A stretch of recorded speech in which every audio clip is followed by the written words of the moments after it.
Well, Louisa caught up with Tim Martin, the chairman of the UK's largest pub chain, JD Wetherspoon.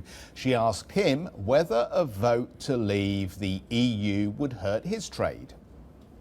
It's just what people in Britain call a shaggy dog story. It's made up.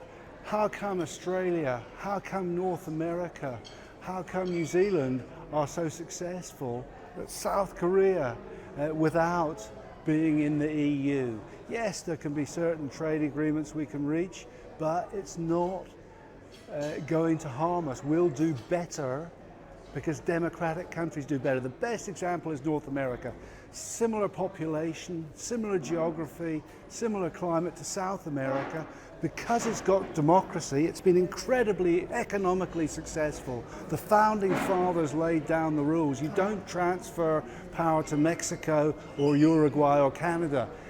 We've gone away from that in Britain. Look at South America. It doesn't have that democracy and it's had terrible economic problems. But what if large global players choose not to deal with us because we're weaker on our own, we're weaker outside of the EU than, say, the US dealing with the EU as a bloc? Well, the US doesn't have a trade deal with the EU.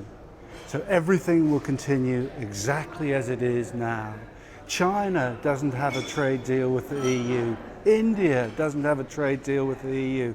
We don't need a trade deal with the EU. Britain is the #1 buyer of champagne in the whole world. I think we're the #1 buyer of French cheese. We're a huge buyer of BMWs. Are they going to say we won't sell you cheese or cars? It's a crazy idea.